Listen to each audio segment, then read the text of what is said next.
You didn't know we were doing Battle City, did you? So we know.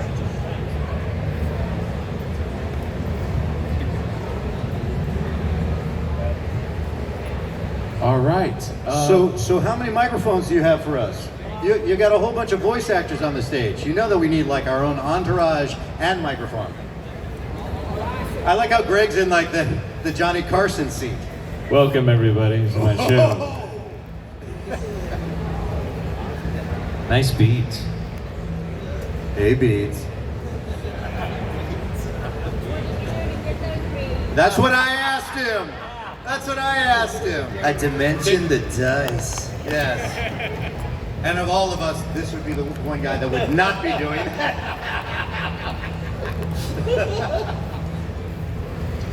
We're just waiting on TV's Dan Green, but we could probably start with our Q&A, and he can come in as like just special guest star. I think we can do that. Why don't we do that? Okay, ladies and gentlemen, the cast of Yu-Gi-Oh!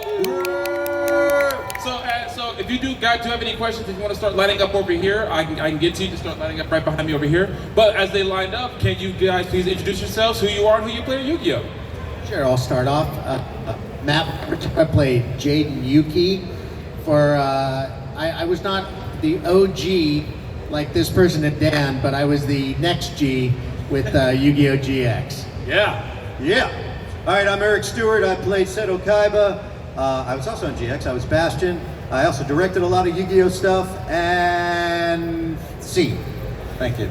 I'm Mark Thompson. I was Duke Devlin on the original Yu-Gi-Oh! And then I was Chaz for a little bit. I was Astral. I was Shima and a bunch of other people. Raphael, Valen, a bunch of villains of the week.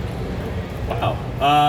My name is Greg Abbey. I was Tristan in the original and Yusei Fudo in 5Ds. And now, coming to the stage, ladies and gentlemen. It is You stepped on my lines, guys. I had it going on. Does anybody here know who I am? Yes. I guess I don't have to introduce myself. I'm going to do it Thank you anyway. very much for being here, and let's give a big thanks to Nostalgicon for putting this party together in New Orleans, the tastiest city I've ever been to. All right.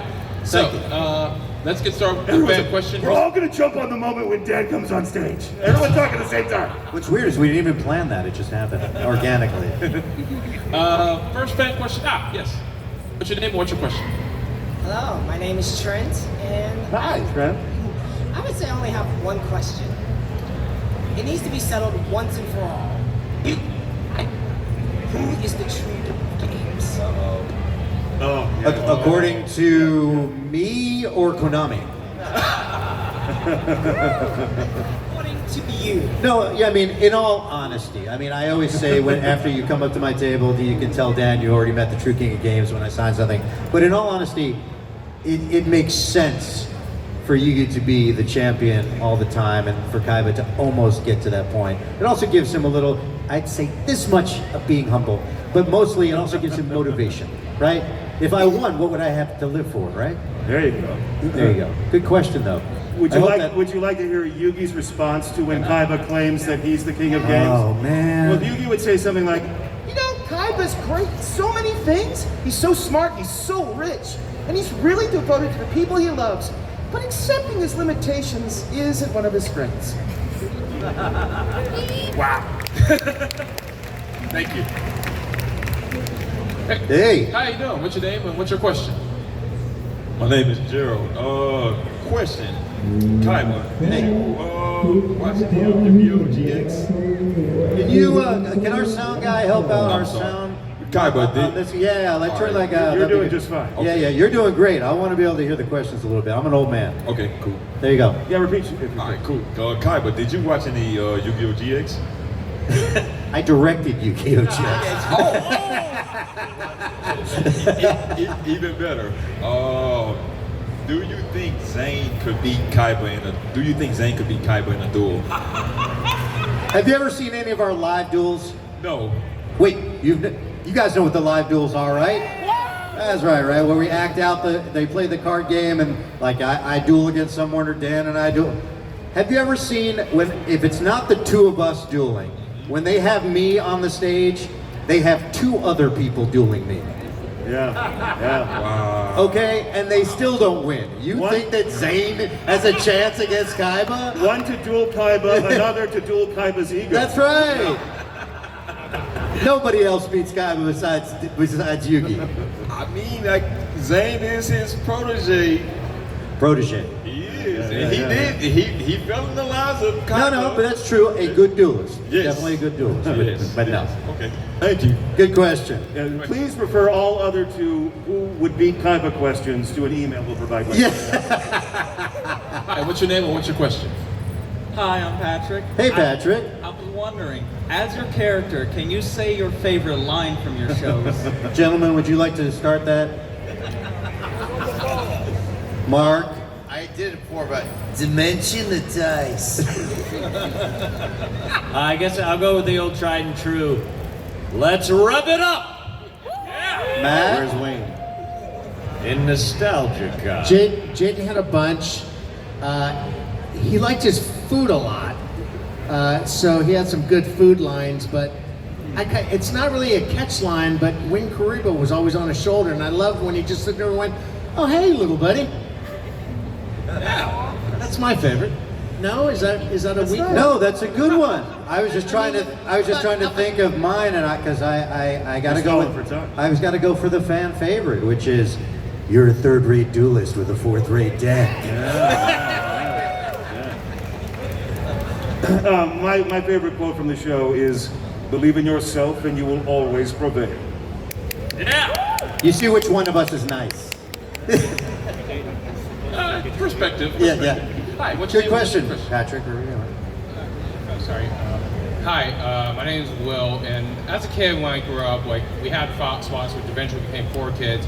And the thing that I noticed over the years is that a lot of 4Kids titles are more or less lost via, while a few titles like Yu-Gi-Oh, Indigo League, Pokemon is like still around. And I was wondering how that affected like you and like other cast members, knowing that like most of the stuff that you worked on is now more or less like not being able to see the light of day more, such as like the infamous One Piece stuff.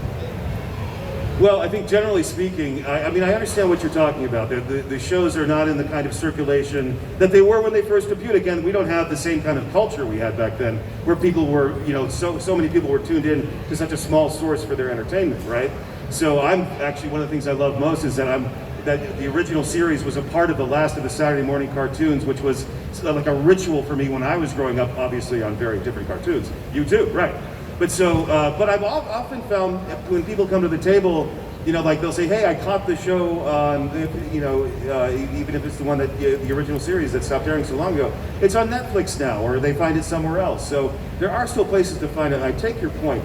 I feel privileged to be a part of something people cherished for this long. So in a sense, that it's been so long makes it even more special. And also, as someone that worked behind the scenes a lot, unfortunately, the best material was not the stuff that it was being judged on.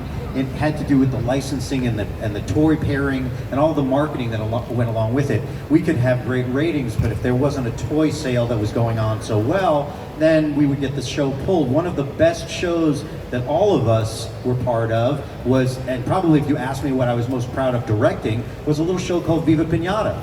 And because the game didn't sell that well, we pulled the show. The show was pulled, so it's harder to find. But that was a chance for all of us to be funny and do things that were just really from the acting side more than following the lip flap. And yet it's harder to find. So it's frustrating that way, but it's also very. It's just we're very grateful to have been part of so much of it. But that's a great question. Thank you. Hi, what's your name? What's your question? Hi, my name is William McQuarrie, and I have a question for all of you. What out of all aside from summoning your ace monsters, what are your most favorite monsters to summon?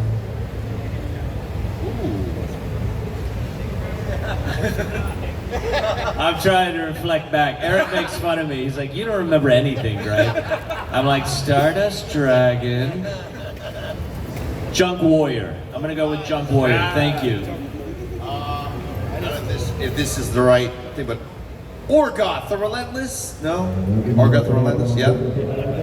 Okay. I know my cards. Well, I always liked Clayman, because Jaden's Clayman, I like the animation of it, it was pretty cool. But I think it was either be Burstinatrix, that was a pretty badass, can I say that? Yeah. Badass card. And Shining Flare Wingman was maybe my strongest in certain duels, but I liked both of those. I have so many great cards. It's hard to choose one It that's rhymes not. with ooh eyes. Yeah, no, that's my. But he said besides that's my go-to, right? I think it would have to be Obelisk. Obelisk. Yeah, yes, yeah, I right. think it'd have to be Obelisk. And my favorite moment of ever playing Obelisk was in Dark Sided Dimensions. When I slam him down and I say, "It's no monster, it's a god," right? Right? That is the coldest line in all of it. Right? Yeah, thank you. Great question, though. Yeah, well, so many great cards to choose from, right? But I love it when I surprisingly play Trico. Just kidding. For all you Pokemon fans out there. Karibo is sort of the unexpected guy who can win the day from time to time. Yes. This is fun. Great question, though. Rebo is who Yugi handed down to Jaden. That's right. Little Yeah, passing of the that's Karibo. sweet. Hi, what's your name and what's your question? Hi, my name is Denise. I'm a local here. Hey. Hi. I've grown up with the show since day one it released on TV. Collect all the cards, play the game. I have about, the last time I counted, like around 6,000 cards. My goodness. Wow, is that all? Wow, do you need them signed? Cut you a deal. My question is, are y'all aware of the Roku television has a whole channel dedicated to Yu-Gi-Oh? I do. Yes, there's a channel, and because every once in a while when I'm watching television, it suggests that I watch more of my own work. Truly, it pops up and goes, "Here's something you might be interested in," and I'm like, "Well, yeah." But isn't that the most Kaiba thing ever? That's telling much more Kaiba. Roku is made by Kaiba. Exactly. But yeah, if you want to watch all of the OG stuff, there's an entire series. Yeah. It's pretty cool. Yes, thank you for telling us that too. Come on up. What's your Oh name? boy. Here he comes. Oh. Yeah, that's new. No, I'm kidding. I'm kidding. It's I'm all kidding. about the belts. That's right. That's right. What's your name and what's your question? My name is Edward. Hey. I had a question about, so now that there's 3 movies. A little closer to the mic. There you go. With now there being 3 movies, the original Pyramid of Light, and then Bonds Beyond Time, Dark Side of Dimensions, with the 3 protagonists in Bonds Beyond Time, what's the movie making procedure and what's that like as opposed to maybe the television show? So you're asking, does the recording of a movie change much from the recording of a television show? That, and then I guess with any advertising, because I assume it's a bigger space. I don't know if y'all are a part of any of that. Right, so we aren't really, in terms of what we have to do as performers, it's very much the same as what we would do with any other thing that we have to perform. We're using the same technology ourselves, our emotions, our ability to bring a moment to life, right? And how, if that is put on a television screen or on a movie screen, we are still doing the same job. There may be some more attention paid to the recording process. Maybe we take longer to be more discerning or to feel out performances, take things some places, find some nuances, which is something that you hear a lot in The Dark Side of Dimensions, which Darren Dunstan directed so masterfully. But in terms of what we do, that's really all that's different. Where it's shown, how they advertise it, all of that stuff we're only related to tangentially. Yeah, and the fun part about the movie side is because when we're working on the TV show, usually it'll be like, the actor and the engineer and the director in the booth, and that's it, and watching all on the screen, that's it. Maybe you go home, you watch it on television. But with the movies, we got a chance to actually go to the theater and sit in the audience with you and watch the movie. And whereas when you're in the booth and you're doing your thing, you think, oh, I guess that line works, or that's kind of funny, but like we were just talking about the It's No Monster, It's a God, I thought that was cool when I was dubbing it, but when I saw it in the theater and the whole audience went, oh, and then you're like, oh, that is cool, because you feel like you're really a part of the entire process. Now, Greg won't admit it, but he would often break into people's houses so he could watch them watch the show. So I just wanted Dan, you weren't supposed to bring that up. Sorry. I mean, I will just add, as they were talking about it, so my memory of it isn't much different than when you're recording the show, but it was very exciting. They did a premiere in Times Square, and at the time my son was 13, 14. He was actually really into the card game. He was a good duelist. Yeah, he was actually great. I didn't know how to play, but he was fantastic. But you cheered him on. But anyway, I got to bring him to the premiere, which was really exciting, because we don't, like Eric said, you're just in the booth. You don't really get to interact with the audience. So to get to take him down there for that was really exciting, fun. I'll add one last thing from my perspective. So, starting with Greg and Mark and Eric and Dan, they are phenomenal voice actors and really much better character voice actors than I am. I did Jade and Yuki, which really was just me, a flavor of my voice, but it wasn't, these guys can do 10 different voices, and I was basically doing a version of myself. But when you do a series and you're going in every week, a couple times a week, it's fresh in your mind. Yeah. And I knew who Jaden was, and I'd sit down with director, and Eric directed the majority of them. And I'd do a line, and Eric would say, yeah, maybe make it a little more Jaden, in Eric Stewart's voice. And I'd kind of always have Jaden in my head, but then when you take a break, and they call me up and say, hey, we're doing this film, we'd like Jaden's part of it, we would like to have you come and lend your voice to it. It takes a minute to get back into what did Jaden sound like, and for me it was more getting his attitude and his cheery personality and his happy-go-lucky, even if you lose, you still can win, and you help your best friend up, and we're in this together. And when I got in that headspace, that kind of made me sound like Jaden. So for me, thinking of Jaden made me sound like Jaden, rather than just having 20 voices in my head and I had to go be a phenomenal. Good question, though. That's a really good question. Next time, dress like Kaiba. Talk to you later. No. He stuck that in so quick. Zing. Hi, what's your name and what's your question? Hello, my name's Steven. So my question is, have you guys ever wanted Yu-Gi-Oh! Re-release but uncensored? No, so when you say uncensored, you just mean as the original script was. So that is what I felt Dark Side of Dimensions was. I felt that Dark Side of Dimensions, and as Dan said, Darren Dunstan did a fantastic job directing that. But what we tried to do with the television show, like most American Saturday morning shows, is fill every quiet spot with more music and talking and this and louder and bigger, whatever. When we got to do that film, we treated it much more cinematic and an homage to the original content. There were places where it could breathe, and there would be scenes where there was no one talking. And that, to me, was a way to do it. Talking about doing it uncensored, the transliteration would not make sense in English.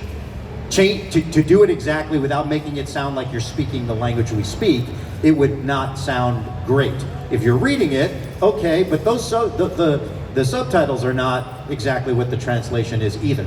Okay, if you speak a language and you have ever watched a movie where you speak the language that they are speaking, and then you read it, like I know a little bit of French, and I'm like, that's not what that person said, right?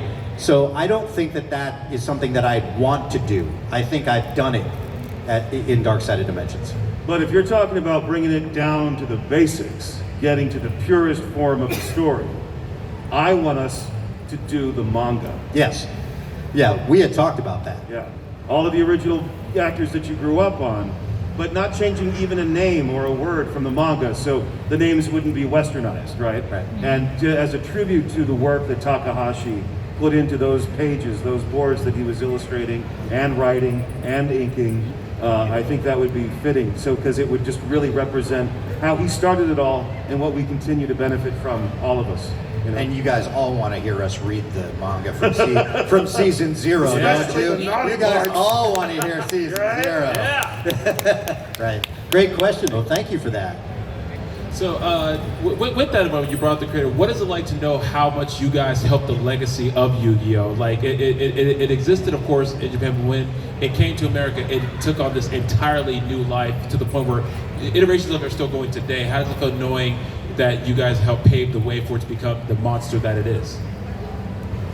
I mean, it's incredibly humbling, especially coming to events like this and meeting some of you that grew up on the show, because I know how I feel about movies and shows that I grew up on and how much they remind me of my childhood and almost like planted seeds of like a moral compass that I would follow. Like I think of like Star Trek or Star Wars for me. So to know that like Yu-Gi-Oh is something similar or something in the same camp as that for other people is incredibly meaningful, and I feel very, very grateful that I get to be a part of it. Mark covered it. I feel the same way. I just couldn't have anticipated in 2001 that we would still be talking about the show and going to events like this and getting to meet people. I always talk about, I loved working on the shows, but it was the people that we got to work with, whether it was the actors or the directors, producers, engineers. It was an amazing group of people, and the fact that we are still in touch and we get to see each other too, and still get to celebrate the show with people, that's the best part for me. So Yeah, I mean, we are all fans of stuff. We are all the geeks and nerds. Like, truly, like, we are part of your community. Trust me. We're not just, oh, he's a voice actor. It's like, no, I'm like a gamer geek, and I mean, if you saw, yeah. Anyway, but I had the privilege of working on 2 very, very popular shows, Pokemon and Yu-Gi-Oh, and part of pop culture, and that's fantastic. But the core of it is the message. Right, the moral compass, as you said. Both of those shows to me are so similar, and the reason that they work and the reason that they resonate is because there's redeeming qualities about the characters, all of them. The villains aren't even bad, right? They just have misdirection. The bond of friendship that goes on between people, the subtle way the moral is told. I just think that there's something Dan and I were just having a talk about that earlier in the green room today, about that. It's missing in a lot of our real world, the way we are with each other. And people could learn from not only those shows, but this community. I think this community is also like that. And so I'm not surprised that those shows have the longevity that they have, but I'm definitely honored to have been part of them. But it's not a surprise to me. I couldn't agree more. I will add one thing. This is actually one of the first conventions that I've been to, and not for any other reason than I just wasn't thinking about doing the conventions, and it was all positive, it was all good. But this year, and I'm friends with all of these gentlemen up here over the years. I keep in touch with Eric more than anyone really, but Eric said, you should come out and try some conventions, and I said, yeah, sure, great. But in my mind, I thought that OG Yu-Gi-Oh was still far and away here, and GX was fun, but kind of had its moment in the sun and then maybe faded away a little bit. And I was surprised the strength and the love that GX still gets with Yu-Gi-Oh as well from the fans. And the way I look at it, as you guys all see each other from convention to convention, or maybe you met here at this convention and you'll keep in touch, and Yu-Gi-Oh is the bond to build a friendship. It's the same thing with me. Yu-Gi-Oh allowed me to be friends with all these guys up here who are all really good human beings. They're not just good actors, but they're good people. And that's who I want to be friends with. I think that's who Jaden would want to be friends with. So in the same way this helps you build your friendships, I feel the exact same way up here with these guys. I'll co-sign all of this stuff. Yeah, nicely said. Yeah, absolutely. Yeah. And just to elaborate a little on what it's like when you stare up at a night sky and there's no light pollution. You can see all the stars out there. Maybe you can even see the arm of the Milky Way galaxy, and you have that moment where you realize even though you're just standing on this living rock and there's very little between you and all that that's out there, you are still a part of this really wonderful thing. That's what it's like. That's fantastic. I know I can speak for myself as a lifelong Yu-Gi-Oh fan. That me and my mom watched. I think I've said it like 8 times this whole weekend. Like me and my mom used to work because like she loves it. And she's always jealous when I get to do this, and I tell her she can come to these shows, but she doesn't do it. But it really was something that connected because, and I'm going to ask how you've heard this story, that I wasn't friends with someone in high school until I found out that they liked Yu-Gi-Oh, and then we either watched it or we played, because me and my friends actually had a small little Yu-Gi-Oh card team. I never won. Now you know how I feel. Yeah. No, because you beat everyone else. I didn't even do that much. But how does it feel knowing that you guys, like you said, but you hear that, oh, me and this person, we didn't even talk, and then we found out we both like Yu-Gi-Oh. It's wonderful to hear that how it brings people together. Yeah. Yeah, I mean, I played with Lego when I was like 5th grade, and I found my other friend who played with Lego, and then that was the bond. Then we had like a Lego group of people, and then it was the video game stuff, and if it's Pokemon or it's Yu-Gi-Oh, that's great. I mean, but all of those toys, all of that creativity, all of that, the friendship stuff, it's this common thread. You know, the things that don't last, there's a reason that they don't last. They don't have that magic that's in there. There was a young man I met in Chicago recently. He shared with me that when he was young, he was born with a very profound immunodeficiency, where he had to be quarantined, essentially, from everyone else. So he didn't have the kind of growing up that you would take for granted. And it wasn't until he was in 5th grade, maybe about 10 years old, where he could start maybe interacting with some other people, and the way he did was through Duel Monsters. It was that's so cool. Right? That's so cool. Safe way, right? You could control the amount of people, right? It was so. Now, fortunately, I'm meeting him as a young man. Thank whoever you should be thanked that he no longer has those challenges with his immune system. But that was a source for him to create relationships and find a way to the world outside him. It's just amazing. That's fantastic. Well, I know the time being kind of topsy-turvy, I think we have hit our time. Sure. But I do want to say, on behalf of all of us, we thank you for all the work all of you did in Yu-Gi-Oh, Yu-Gi-Oh GX, because no matter what name the franchise takes and everything, we just really appreciate it. If I could just take 2 minutes. Yeah, I don't want to keep you guys too much longer. Thank you for your patience. There's just a little something I've been saying since the beginning of this year, because I was noticing that people in our community, some of them were feeling a little less safe. Some of them were feeling a little less welcome. Some of them were feeling targeted. Maybe that they had something to apologize for simply being who they are. And I wanted to affirm for you, I hear you. I think there's a lot of logical reasons why anybody might feel that way lately. And I don't have a solution to those problems, but I can offer this. It's a very simple thing. Courage. Courage, let me just remind some of you who may already know, is not the absence of fear. Courage is the ability to stand up to fear. So if you are feeling afraid, don't believe that you don't have what it takes to get through. You do. You can. It's within you. It's possible. How many people have been to a convention before? Raise your hands. All right. Most of you guys. Who's new here? Who's never been to a convention before? Okay, so welcome to the world of conventions. Now, if you talk to the veteran convention goer, they will assure you that what I'm saying is true.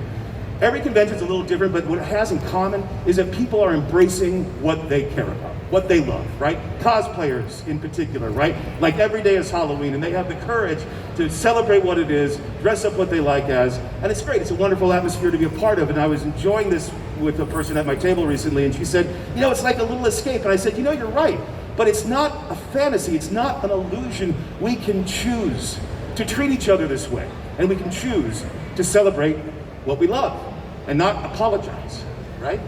So that is a possible thing. That is a real thing. And you should have the courage that you can do that. The people who can embrace who they are and be who they are without shame, you've won the biggest game in life. You may achieve other things, but you won't have anything more satisfying than that, I promise. And that's because you are letting yourself be who you are. Don't let anybody back you down from that, all right? You are a champion if you are able to understand that. And as a character I once played said, stand up. A champion doesn't belong on their knees. And if you're afraid, don't worry. If you stand up, you're gonna make it easier for someone else to stand up with you. And I promise, if you stand up, we're going to be right there with you. Okay? Hey, y'all applaud that right there. All right, people, let's hear it for NostalgiaCon. Yeah! I got one question for you guys. What time is it? It's time To duel. What time is it? It's time to duel. What time is it? It's time to duel. Thank you.